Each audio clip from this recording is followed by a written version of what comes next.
Таны төлөө эх орн чинь юу хийж чадах вэ гэж асуухаас өмнө та өөрөө эх орныхон төлөө юу хийж чадах вэ гэж асуу. Young Federal Training.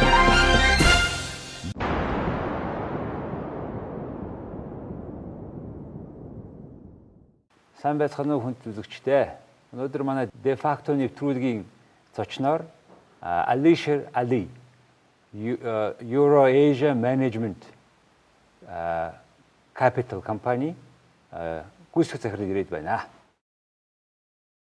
Eurasia Capital бүсийн гүйцэтгэх захирал Alisher Ali, Оросын улбаны улс Казахстан, Украин, Узбекистан, Азербайджан, Монгол улсад хөрөнгө оруулалтын менежмент, хөрөнгө оруулалтын банк, хөрөнгө оруулалтын чиглэлээр зөвлөгөө өгөх чиглэлээр ажилласан туршлагатай юм. Тэрээр олон улсын санхүүгийн төв болох Нью-Йорк, Лондон, Цюрих, Сингапур, Хонконгод ажиллаж байсан. Түүний үүсгэн байгуулсан Eurasia Capital бүс нь Сингапур улсад бүртгэлтэй бөгөөд Монгол болон Төв Азийн улс орнуудад хөрөнгө оруулах чиглэлээр ажиллаж байна. Alisher Ali Монголын хөрөнгийн биржлэр бүртгэлтэй Монголын хөгжлийн нөөц компани удирдах зөвлөлийн гишүүн. Alisher Колумбийн их сургуульд олон улсын харилцааны мастер, Оксфордын их сургуулийн бизнесийн удирдлагын мастерын зэрэг хамгаалжээ. Good evening. Good evening. Thank you very much for coming to our studio. Welcome. As a tradition of our program, please introduce yourself shortly.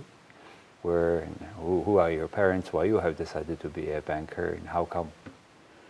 Well, with pleasure. As you said, my name is Alisher Ali. I am originally I come from Uzbekistan. I was born in Tashkent, the capital of Uzbekistan, and my aspiration initially was to be scholar, to be focused on history, and therefore I went to Tashkent Institute of Oriental Studies.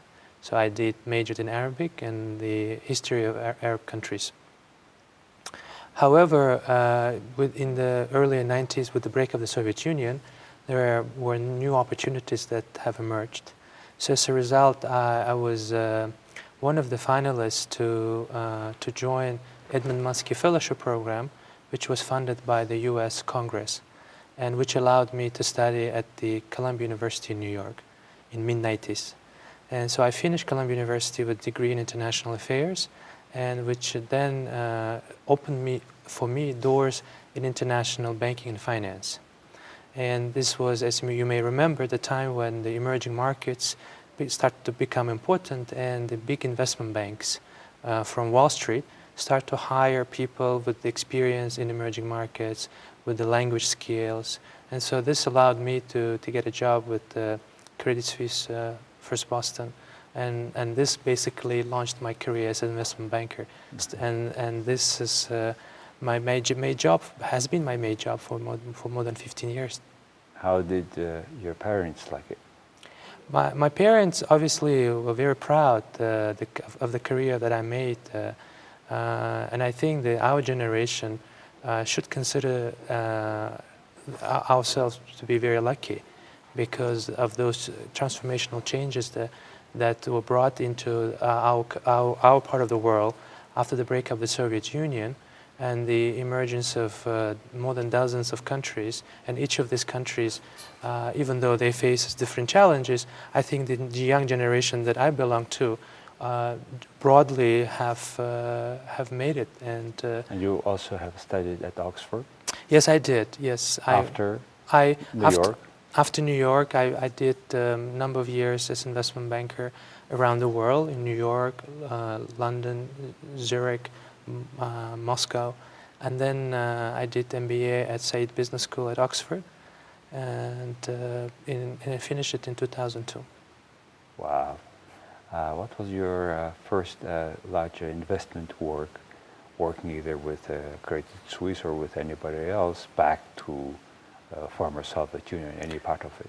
Yes, it was with Credit Suisse First Boston. We worked on pioneering transactions involving the Eastern European countries, as they start to emerge in international capital markets. The banks from Eastern Europe start to borrow money to fund the necessary infrastructure and development in the countries in Eastern Europe. So this was the work that I was working on, arranging syndicated loans, Eurobonds for major corporations and financial institutions in Eastern Europe. After my work with Credit Suisse, I joined the Renaissance Capital in Moscow, and I was at the epicenter of the developments of capital markets in Russia. And as a result, the Renaissance Capital, as you may know, was the leading investment bank in the country. So we were involved in some of the groundbreaking transactions involving privatization, involving attracting foreign direct investment into. You said groundbreaking. What kind of one of the groundbreaking example you can share with us? Well, I was involved in a deal where Renaissance Capital was an advisor, privatization of Svyaz-Invest, which is the country's largest operator of telecommunication services. And this was back in 1997, and this was the largest privatization of state-owned property. State-owned property at $1.8 billion. What was the result of it, of that transactions? Well, right now, Svyaz-Invest is a very different company than it used to be. It used to be a former Ministry of Telecommunication, and it had to go through a lot of restructuring. And this privatization was the important step in the transformation, a gradual transformation of the company. Isn't it because that now Russia has very good telecommunication services, good choices, wonderful tariffs? It is obviously Svyaz-Invest is important member, important player in telecommunication sector. I may also give you another example. We were involved in IPO of Wimpelcom, which was at that time a very small company at the New York Stock Exchange. And this was the first Russian company to be listed in New York Stock Exchange ever. And is it doing good now? Yes, well, I remember the time when there were only 10,000 subscribers of Wimpelcom, mostly in Moscow city.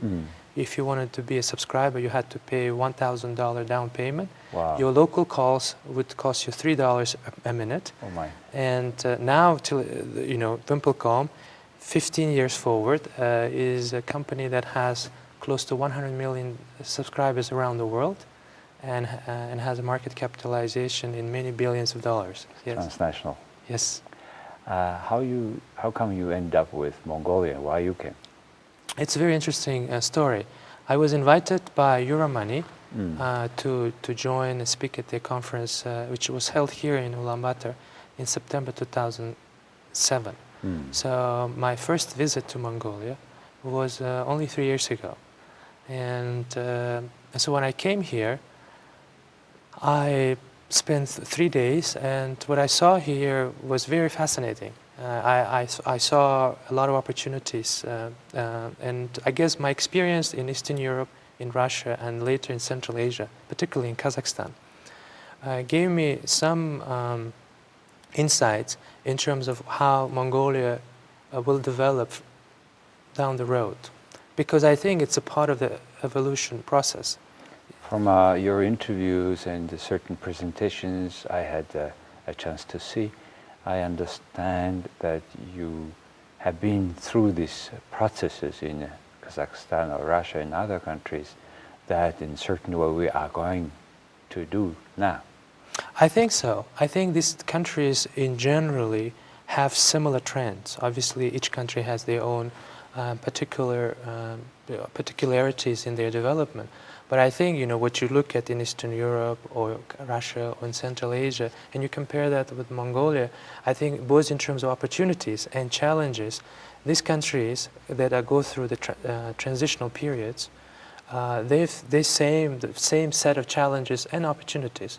So as a result, I thought this is a very exciting opportunity for me to be involved. So now, 3 years after, if you were right or not? I think it was a great choice to focus on Mongolia. What are you doing in Mongolia, and what is your achievements so far? Well, what has happened is that we have two business lines in Mongolia. One is fund management business. I was back in January 2008, only a few months after my first visit to Mongolia, I launched the world's first Mongolia dedicated investment fund. And I was able to convince a number of international investors to invest in that fund, and that fund then invested in equity markets here in Mongolia. So this was, I think, my first achievement when it comes to Mongolia.